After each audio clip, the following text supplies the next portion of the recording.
Jeffrey விஷாலை தவிர எல்லாரும் nomination இருக்கீங்க இல்லையா? ஓகே, யாருன்னு பார்த்துருவோமா?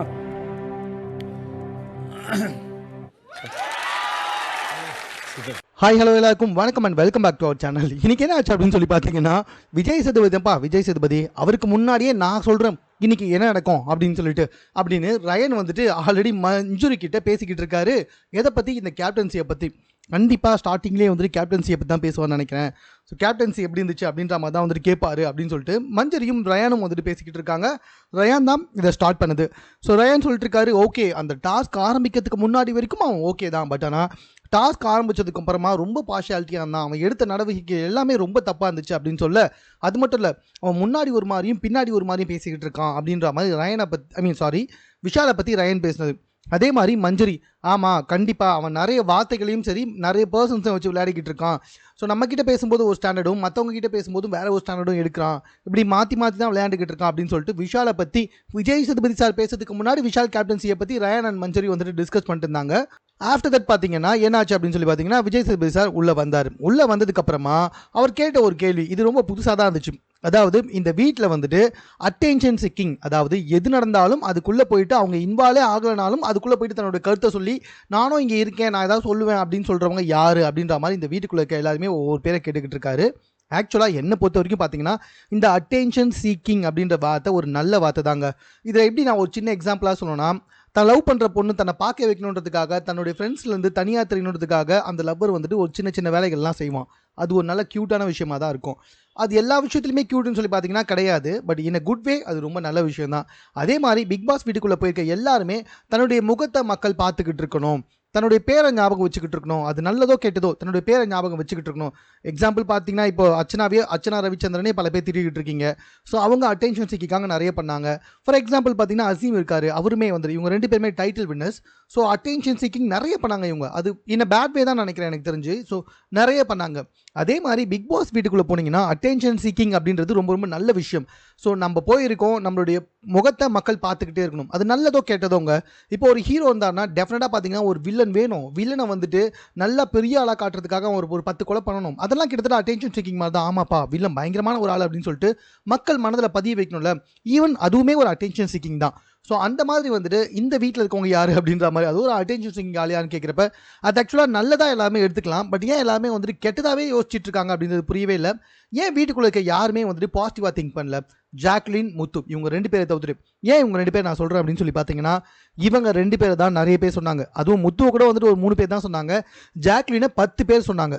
ஸோ ஜாக்லின் ஆனால் கடைசியில் இருந்து அவங்க கொடுத்த எக்ஸ்ப்ளனேஷன் ரொம்பவே சூப்பராக இருந்துச்சு. உள்ள இருக்க ஆடியன்ஸுமே வந்துட்டு கிளாப் பண்ணாங்க. அதாவது சார் எல்லா இடத்துலையுமே நான் இருக்கேன், ஆமாம் சார் இந்த வீட்டில் ஒரு விஷயம் நடக்குது, அதில் என்னுடைய கருத்தை நான் வந்துட்டு சொல்கிறேன், அது வந்துட்டு ஒரு கன்க்ளூசிவ் போகிறதுக்கு முன்னாடி ஆமாம் இந்த இடத்துல இது கரெக்டாக இது வந்து பண்ணியிருக்கணும், நான் இவங்க கூட இப்படி இருப்பேன், இதுக்காக நான் அங்கே இருந்தேன் அப்படின்னு சொல்லிட்டு நான் போகிறேன் சார், இதில் எனக்கு எதுவும் பெருசாக தப்பாக தெரியல, நான் பண்ணது எனக்கு கரெக்டாக தான் சார் தெரியுது, அது இவங்களுக்கு அட்டென்ஷன் சீக்காக தெரிஞ்சு தான் அது எனக்கு தெரியாது, நான் என்னோட விஷயத்தை தான் பண்ணிட்டு இருந்தேன் அப்படின்னு தெளிவாக சொன்னாங்க. முத்துவும் ரொம்ப தெளிவாக சொன்னார், ஆமாம் சார் இந்த வீட்டுக்குள்ளே எது நடந்தாலும் அதில் என்னுடைய பங்கு என்ன, அதில் நல்லது எது கெட்டது எதுன்னு பிரித்து சொல்ல வேண்டியது என்னுடைய கடமை, அதைத்தான் நான் பண்ணேன், அது உங்களுக்கு அட்டென்ஷன் சீக்கிங்காக தெரிஞ்சால் அதுவும் நான் கரெக்டாக தான் யோசிச்சுட்டு இருக்கேன்னு எனக்கு தோணுது அப்படின்ற மாதிரி முத்துவுமே சொன்னார். ஆனால் நடுவில் ராணவ் தான் எழுந்து வந்துட்டு பயங்கரமாக குழப்பிட்டார். ஏன்னா அவர் தான் அட்டென்ஷன் சீக்கிறான் அப்படின்ற மாதிரி அவர் சொன்னார். எதுக்காக அப்படின்னு சொல்லி பார்த்தீங்கன்னா, சார் என்னை பார்க்க வைக்கணுன்றதுக்காக நான் நிறைய பண்ணுவேன் சார், ஸோ அதனால் வந்துட்டு நான் தான் அட்டென்ஷன் சீக்கர் நானே எடுத்துக்கிறேன் சார், என்னை பார்க்க வைக்கணும் அப்படின்றதுக்காக நிறைய விஷயங்களை வந்துட்டு நான் வேணும்னே வந்துட்டு செஞ்சுருக்கேன், ஸோ நான் வேணும்னே என் பேர் தெரியணும், நான் அந்த இடத்துல எல்லாருக்கும் தெரியணும் அப்படின்றதுனால நான் நிறைய தெரிஞ்சுக்கேன்னு சொல்லி ஒத்துக்கிட்டாரு. ஆனால் அதுக்கு விஜய் சேதுபதி சார் சிரிச்சுக்கிட்டே சொன்னார், டேய் அப்போ அட்டென்ஷன் சீக்கிங் நீ சொல்கிறியடா, நேற்று நான் உனக்கு வந்துட்டு இந்த கட்டு அடிபட்டுச்சுல அதுக்கு நான் உனக்கு சப்போர்ட் பண்ணேன், இப்போ அட்டென்ஷன் சீக்காங்க அது எல்லாத்தையும் பண்ணுன்னு சொல்லிட்டு யாரும் நினச்சிட்டா என்ன அப்படின்னு சொல்லிட்டு விஜய் சேதுபதி சார் நினச்சிருப்பாரோ என்ன தெரியல, அவரே வந்துட்டு ஒரு மாதிரி லைட்டாக வந்துட்டு சிரிச்சிட்டாரு அப்படின்ற மாதிரி தான் வந்துட்டு சொல்லணும். இந்த அட்டென்ஷன் சீக்கிங் விஷயத்தை பொறுத்த வரைக்குமே பார்த்தீங்கன்னா எனக்கு தெரிஞ்சு எல்லாருமே சொன்னது ஜாக்லின் மற்றும் முத்து இவங்க 2 பேருக்குமே அப்ளாஸ் தான் அதிகமாக வந்துச்சு. அவ்வளோ ஏன் வெஞ்சன்ஸ் வச்சுருக்காங்கல்ல, பயங்கரமான வெஞ்சன்ஸ் வச்சுருக்கவங்க யார் யார் அப்படின்னு சொல்லி பார்த்தீங்கன்னா, ரஞ்சித், அருண், விஷால், அதுக்கப்புறம் அன்ஷிதா, இந்த 4 பேருமே ரொம்ப கேவலமான வெஞ்சன்ஸை வச்சுட்டு இருக்காங்க நம்ம ஜாக்லின் மேலே. ஜாக்லின் சிங்கிளாக நின்று போராடிட்டு இருக்காங்க. ஏன்னா ஜாக்லினை கூடவே இந்த ரயன் அண்ட் சௌந்தர்யா கூட வந்துட்டு ஜாக்லின் தான் அப்படின்ற மாதிரி வந்து சொல்லிட்டாங்க. பரவாயில்ல, ரயன் வந்துட்டு முத்துவை சொன்னார், பட் சௌந்தர்யா வந்துட்டு ஜாக்லின் தான் வந்துட்டு சொன்னாங்க. ஸோ தனி ஆளாக இருந்து தம் மேலே வந்துட்டு எதிர்ப்பு தெரிவிட்டு இருக்க, தங்கிட்ட வந்துட்டு பழி உணர்ச்சியை காத்திக்கிட்டு இருக்க அருண், அன்ஷிதா, விஷால் மற்றும் ரஞ்சித் சார், இந்த 4 பேரையுமே வந்துட்டு கிழிச்சிட்டு இருக்காங்க ஜாக்லின். அந்த விஷயத்தில் டெஃபினட்டாக வந்துட்டு ஜாக்லினை பாராட்டலாம். ஏன்னா விஷால் மற்றும் அருண் மட்டும்தான் வந்துட்டு முத்துவுக்கு எதிராக இருக்காங்க. ஆனால் நம்ம ஜாக்லினை எதை பேசினாலும் தப்புன்னு சொல்கிறதுக்காக தான் வந்துட்டு ரஞ்சித் சார், அன்ஷிதா, அருண் மற்றும் விஷால் இருக்காங்க. இவங்க எல்லாருமே வந்துட்டு தாண்டி ஆமாடா நான் இப்படி தானே இருக்கேன், நான் கரெக்டாக தானே போயிட்டுருக்கேன் அப்படின்னு சொல்லிட்டு அவங்களுக்கே பயங்கரமான டஃப் கொடுத்து வந்துக்கிட்டு இருக்காங்க நம்ம ஜாக்லின். ஏன் இதுக்கு முன்னாடி வெள்ளிக்கிழமை எபிசோடில் நம்ம பார்த்துருப்போங்க. அதாவது பார்த்தீங்கன்னா ஜாக்லினை கிழின்னு சாட்டர்டே எபிசோடில் கிழிக்க போகிறாரு அப்படின்ற மாதிரி வந்துட்டு விஷால் சொன்னார். ஆனால் விஷாலும் அன்ஷிதாவும் தான் கிட்டத்தட்ட சாட்டர்டே அண்ட் சண்டே எபிசோடில் கிழி வாங்கிட்டு இருக்காங்கன்றது நல்லாவே தெரியுது. தென் ஆஃப்டர் தட் பார்த்தீங்கன்னா பிரேக்குக்கு முன்னாடியே விஜய் சேதுபதி சார் சொல்லிட்டு தான் போகிறாரு. அதாவது ரயான் நீங்கள் ஒரு தீர்க்கதரிசி, நம்ம எதை பற்றி விவாதிக்க போகிறோம் அப்படின்றத நீங்கள் ஆல்ரெடி வந்துட்டு உள்ளே பேசிட்டீங்க. ஸோ நீங்கள் எதை பற்றி பேசுனீங்களோ அதை பற்றி தான் நம்ம அடுத்ததாக வந்துட்டு விவாதிக்க போகிறோம் அப்படின்ற மாதிரி சொல்லிட்டு தான் பிரேக்குக்கே போயிருக்காரு நம்மளுடைய விஜய் சேதுபதி சார். எனக்கு தெரிஞ்சு எனக்கு என்னவோ இந்த எபிசோட் முடிஞ்ச உடனே விஷால் வந்துட்டு செவிரேறி எகிரி குதிச்சு வெளியே போகிறதுக்கு கூட வாய்ப்பு இருக்குது அப்படின்ற மாதிரி தான் எனக்கு தோணுது. ஏன்னா அந்த அளவுக்கு இது நாள் வரைக்கும் இந்த பிக் பாஸ் வீட்டுக்குள்ளே யாருக்குமே வராத ஒரு ரோஸ்ட்டு விஷாலுக்கு கிடைச்சிருக்கு. விஷாலோட கேப்டன்சியை பற்றி பேசினவர் விஷாலை மட்டுமே இழுக்காமல் அன்ஷிதாவையும் நிற்க வச்சு பேசினார் பார்த்தீங்களா, அதுதான் ஒரு பயங்கரமான பியூட்டியே. அதாவது அன்ஷிதா உட்பட விஷாலை தவிர்த்து உள்ளே இருக்க எல்லாருமே என்ன சொன்னாங்கன்னா விஷால் பார்ஷியாலிட்டி பார்த்தாரு. எங்ககிட்ட பேசும்போது ஹே ஜாக்லின் அப்படின்னு கத்துனாரு, மஞ்சரி அப்படின்னு கத்துனாரு. அப்படி எல்லார்கிட்டையுமே கத்துற விஷால், ஏன் ரயனை குழந்தைன்னு சொன்ன விஷால். ஆனால் நம்ம அன்ஷிதா கிட்ட மட்டும் வந்துட்டு அசின்னு சொல்லிட்டு பேசியிருந்தாரு. அவ்வளோ ஏன் ஜாக்லின் அமைதியாரு அப்படின்னு சொல்லி கத்துனவர், ஜெஃப்ரி அன்ஷிதா கூட்டுப்படா உள்ள கூட்டுப்படா சமாதானப்படுத்துறா அப்படின்ற மாதிரி தான் பேசினாரு அப்படின்னு எல்லாரும் ரொம்ப தெளிவாக சொல்லிட்டாங்க. கிட்டத்தட்ட இந்த ஆர்கியூமெண்ட் ஒரு 1/2 மணி நேரம் நடந்துச்சு. இந்த 1/2 மணி நேரம் ஆர்கியூமெண்ட்டில் எல்லாருமே தெளிவாக சொல்லிட்டாங்க, ஒரு பார்ஷியாலிட்டி கேப்டன் அவரை கேப்டன் ஆக்குன யாரெல்லாம் அவரை கேப்டன் ஆக்குனாங்களோ அவங்களுக்கு வந்துட்டு ஒரு மாதிரி அன்பை காட்டினாரு, மற்ற எல்லாரையுமே கத்தினாரு, கேப்டன் ஒரு பார்ஷியாலிட்டியாக தான் இருந்தார் அப்படின்னு தெளிவாக சொன்னாங்க. ஆனால் 1/2 மணி நேரம் இந்த அவர் அந்த டாபிக் போனதில் 28 நிமிஷம் விஷால் அதை ஒத்துக்கவே இல்லை. கடைசி 2 நிமிஷம் தான் சார் ஆமாம் சார் அப்படின்னு நான் நினைக்கிறேன் சார் அப்படின்ற மாதிரி சொல்லிட்டாரு. அதுவும் விஜய் சேதுபதி சார் ரொம்ப ஹார்டான வார்த்தைகளை பயன்படுத்திட்டாரு. என்னென்ன வார்த்தைகள்னு சொல்லி பார்த்தீங்கன்னா, இப்போ என்ன உங்களுக்காக இந்த உள்ள இருக்க 12 பேருமே வந்துட்டு உங்களுக்கு அகைன்ஸ்டாக இருக்காங்கன்னு நினைக்கிறீங்களா அப்படின்ற மாதிரி சொன்னது. சார் உங்களுக்கு புரியுதா, நீங்கள் கேப்டனாக இருந்தீங்க ஆனால் பார்ஷியாலிட்டி படி கேப்டனாக இருந்தீங்க அப்படின்ற மாதிரி வந்துட்டு சொன்னது. இதுக்கு நடுவில் அன்ஷிதா எழுந்து பேசினது தான் மேட்ரு. இல்லை சார் அவர் எனக்கு நல்ல கேப்டனாக தான் இருந்தார் அப்படி இப்படின்னு பேசும்பொழுதுமா உனக்கு புரியுதா இல்லையா, அவர் மேலே போடப்பட்ட குற்றத்துக்கு அவர் பதில் சொல்லிப்பார், நீ அதை பற்றிலாம் ஒன்றும் பேச தேவையில்ல, இந்த கேப்டன்சி எப்படி இருந்துச்சுன்னு மட்டும் சொல்லு அப்படின்ற மாதிரி அன்ஷிதாவையும் அசிங்கப்படுத்தினாப்பல விஜய் சேதுபதி. அதாவது அன்ஷிதா வந்துட்டு என்ன சொல்லிட்டாங்கன்னா, இல்லை சார் நல்லா தான் இருந்துச்சு சார், அந்த ஒரு இடத்த தவிர்த்துட்டு மற்ற எல்லா இடத்துலையும் ரொம்ப நல்ல கேப்டன்ஷிப்பாக தான் இருந்துச்சு அப்படின்ற மாதிரி அன்ஷிதா வந்துட்டு பயங்கர பச்சையாக சொல்கிறாங்க. எனக்கு என்னவோ ராணுவ வெளியே போனால் அன்ஷிதாவே கழட்டி விட்டுருவாரோ அப்படின்ற மாதிரி தான், சாரி ராணுவம் சொல்லிட்டு பாருங்களேன். இதுக்கு முன்னாடி ஒருத்தந்தார், அவர் யார், அவர் பேரே எனக்கு வரமாட்டுதுங்க. ஸோ அன்ஷிதாவுக்கும் இன்னொருத்தருக்கும் வெளியே போனார்ல, ஸோ அவர் ஆர்னவ் ஆமாம் ஆர்னவ் வந்துட்டு வெளியே போனால் அன்ஷிதாவை கழட்டி விட்டுருவா தோணுது. ஏன்னா அந்தளவுக்கு வந்துட்டு விஷாலுக்கு சப்போர்ட் பண்ணி அன்ஷிதா வந்துட்டு பேசியிருந்தாங்க. இல்லை விஷால் நல்ல கேப்டன்ஷிப்பாக உள்ள இந்த மொத்த பேருமே சொல்லும்போதும் இதை பேசினாங்க. அது மட்டும் இல்லை, உள்ள இந்த எல்லாருமே ஏன் இப்படி பேசுறதுனே தெரியல, எல்லாருமே வெறுப்பு வச்சுட்டு பேசுதுங்க, எல்லாமே ஒரே விஷயம் ஹைலைட் பண்ணி பேசுங்கன்னு சொல்லிட்டு பேசினவங்க மேலேயும் மறுபடியும் பையை தூக்கி போட ஆரம்பிச்சாங்க. அந்த இடத்துலையும் விஜய் சேதுபதி சார் தடுத்தேமா, உனக்கு புரியுதா இல்லையா, அவரோட சைடை டிஃபெண்ட் பண்ணுவார். நீ முதல்ல எழுந்து ஒரு கண்டஸ்டண்ட்டாக இந்த கேப்டன்சி சரியாக இருந்துச்சா இல்லை தப்பாக இருந்துச்சா அதை மட்டும் சொல்லு அப்படின்னு சொல்லும்போது சரியாக தான் சார் இருந்துச்சு அப்படின்னு சொல்லிட்டாங்க. சரி அப்போ எந்த இடத்துலையுமே பார்ஷியாலிட்டி பார்க்கலையா அப்படின்னு சொன்னப்போ ஆமாம் சார் பார்ஷியாலிட்டி பார்த்துச்சு, அந்த ஒரு இடத்த தவிர மற்ற எல்லாத்துலையும் சரியாக இருந்துச்சு அப்படின்ற மாதிரி வந்து நம்ம சேச்சி சொல்லிச்சு. ஸோ அந்த இடத்துல சேச்சிக்கும் பயங்கரமான ரோஸ்ட்டை கொடுத்து தான் உட்கார வச்சார். அது மட்டும் இல்லை, முத்துக்குமரன், ஜாக்லின், மஞ்சரி, இன்னும் பிக் பாஸ் வீட்டில் மற்ற எல்லாருமே விஷால் ஒரு பார்ஷியாலிட்டி கேப்டன், ரஞ்சித் சார் கூட இருந்து விஷால் ஒரு பார்ஷியாலிட்டி கேப்டன் அப்படின்றத ஆணித்தனமாக சொல்லிட்டு தான் உட்காந்தாங்க. ஏன் இவர் வந்துட்டு அருண் மற்றும் தீபக் இவங்க 2 பேரை எழுப்பலை அப்படின்றது தான் ரொம்ப பெரிய கொஸ்டின். அந்த விஷயத்தில் அருண் மற்றும் தீபக் இவங்க 2 பேருமே எழுப்பியிருந்தா கொஞ்சம் ரொம்ப நல்லா இருந்திருக்கும் அப்படின்ற மாதிரி தான் வந்துட்டு எனக்கு தோணுச்சு.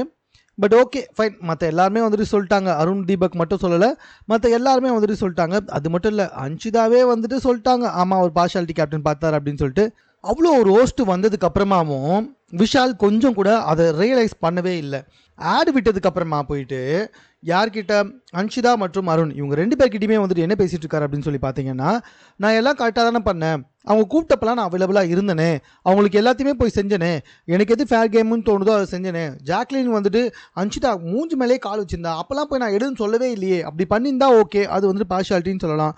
ஆனால் நான் அப்படி பண்ணவே இல்லையே, எதுவுமே பண்ணலையே அப்படி இப்படின்னு சொல்லிட்டு பயங்கரமாக வந்துட்டு பேசிக்கிட்டே இருந்தார். என்னடா இவன் இவ்வளோ விஷயம் சொல்லி வீட்டில் இருக்க மொத்த பேரும் சொல்லி வெளியில் இருக்க எல்லாமே சொல்லி ஹோஸ்ட்டும் சொல்லியும் கேட்காம இப்படி பண்ணிக்கிட்டு இருக்கானே அப்படின்ற மாதிரி தோணுச்சு. ஆனால் ஆடு முடிஞ்சு உள்ளே வந்ததுக்கப்புறமா மறுபடியும் வந்துட்டு விஷாலை தவிர எல்லாரும் உட்காருங்கன்னு சொல்லி மறுபடியும் இதே லெசன் எடுத்தார் விஜய் சேதுபதி. உங்களுக்கு வீட்டுக்குள்ளே இருக்க எல்லாம் போட்டியாளர்களும் சொன்னாங்க, வெளியில் நாங்கள் சொன்னோம், நானும் சொன்னேன். இவ்வளோ சொல்லியும் நீங்கள் பண்ணது தப்பே இல்லைன்னு சொன்னீங்கன்னா அப்போ நீங்கள் எப்படி இருக்கீங்க நீங்களே பார்த்துக்கோங்க விஷால், உங்களோட எண்ணம் எப்படி, நீங்கள் எந்த லெவலில் இருக்கீங்கன்றதை நீங்களே தெரிஞ்சுக்கோங்க, உட்காருங்க விஷால் அப்படின்னு சொல்லும்போது விஷால் சேர்த்தே போயிட்டான்றா தான் சொல்லணும்.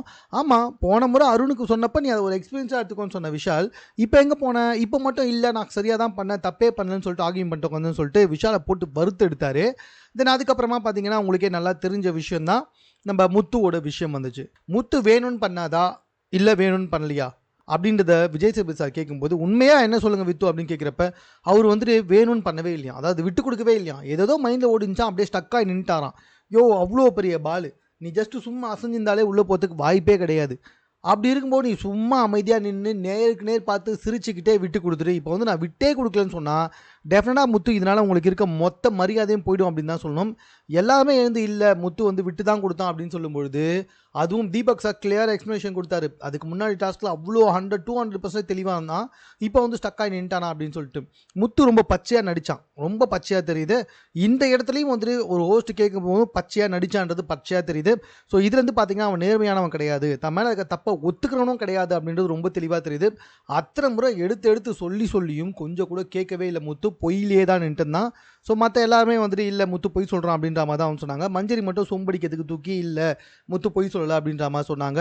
முத்து எங்கேயும் ஸ்டன்லாம் ஆகலை, விட்டு கொடுக்கணும் அதனால் நமக்கு ஓட்டு வரணும்னு எதிர்பார்த்தான்.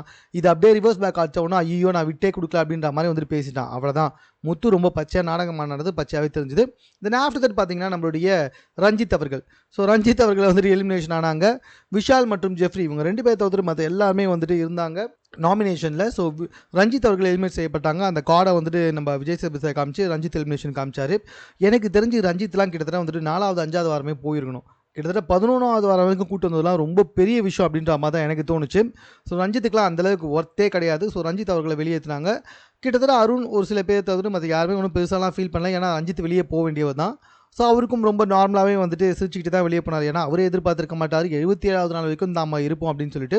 ஸோ அவருமே வந்து நார்மலாக வந்துட்டு கல்லை உடைச்சிட்டு வெளியே போயிருக்காரு. பட் ஆனால் எனக்கு தெரிஞ்சு உள்ளுக்குள்ளே எல்லாருமே வந்துட்டு பார்த்தீங்கன்னா கொஞ்சம் ஹாப்பியாக தான் ஃபீல் பண்ணியிருப்பாங்க ரஞ்சித் சார் போனப்போ. எனக்கு ரொம்ப நல்லாவே தெரியும் இந்த ஆள் எதுக்காக இன்னும் உள்ளே இருக்கான் அப்படின்ற மாதிரி தான், ஏன்னா அவர் நடிக்கிறாருன்றது கிட்டத்தட்ட எல்லாருக்குமே தெரிஞ்சிச்சுங்க. அவரை ஒரு விஷயம் சொல்லும்போது கோவப்படுறது, மற்ற சமயத்தில் மட்டும் வந்துட்டு சாமின்னு போகும்போது அவர் நடிக்கிறாரு அப்படின்றது பச்சையாக வீட்டுக்குள்ளே இருக்க எல்லாருக்குமே நல்லாவே தெரிஞ்சிச்சு. அதனால தான் கடைசி கொஞ்ச நாள் ரஞ்சித் சார்கிட்ட யாருமே ஒழுங்காகவே பேசல அப்படின்றது நமக்கு நல்லா தெரியும். ஸோ ரஞ்சித் சார் வந்துட்டு பிக் பாஸ் வீட்டை விட்டு வெளியே போயிட்டாரு. அப்புறமா வந்துட்டு பார்த்தீங்கன்னா விஷால் கிட்டத்தட்ட பயங்கரமாக உடஞ்சே போயிட்டாரு. அருண் பெருசாக பேசவே இல்லை, அருண் வீட்டை விட்டு வெளியே போனால் போதும் அப்படின்ற நிலைமைக்கு வந்துட்டார். அவர் வின் பண்ணோம் அப்படின்ற இடத்துக்கு வரவே இல்லை. ஸோ உங்களுக்கே தெரியும் டிக்கெட் டு ஃபினாலே டாஸ்க் இன்னும் கொஞ்ச நாளில் வந்து நடைபெற இருக்குது. அதுக்கப்புறமா அந்த ஃப்ரீ டாஸ்க் வந்து நடைபெறும். ஸோ இன்னும் கொஞ்ச நாள் தான் இருக்குது. யார் வின்னர் அப்படின்னு சொல்லிட்டு முடிவு பண்ணிவிட்டு ஷோவை பார்க்காதீங்க, அந்தந்த செகண்டில் வந்துட்டு முடிவு பண்ணுங்கள். முத்துக்குமார் தான் வின்னர்னு சொல்லிட்டு முடிவு பண்ணிட்டு பார்த்தீங்கன்னா வேறு வழியே கிடையாது, அவர் தான் வின் பண்ணுவார்ன்றதுலையும் எந்த டவுட்டுமே கிடையாது. ஸோ அந்தந்த செகண்டை பார்த்துட்டு அதுக்கப்புறம் முடிவு பண்ணுங்கள். ஏன்னா முத்துக்குமார் அளவுக்கு அதே அளவுக்கு நேர்மையானவும் ரொம்ப ஒளிவுமறைவு இல்லாமல் வெளிப்படையாக விளையாட்டுருக்கிறது தான் தீபக்கு. ஸோ அவரையும் கொஞ்சம் பாருங்கள் அப்படின்றது தான் என்னுடைய கருத்து. மேலும் இது போன்ற செய்திகளை உடனுக்குடன் தெரிந்து கொள்வதற்கு நம்ம சென்னை சேனலை சப்ஸ்கிரைப் பண்ணுங்கள். இது குறித்து உங்களுடைய கருத்துக்கள் எதுவாக இருந்தாலும் கமெண்ட்டில்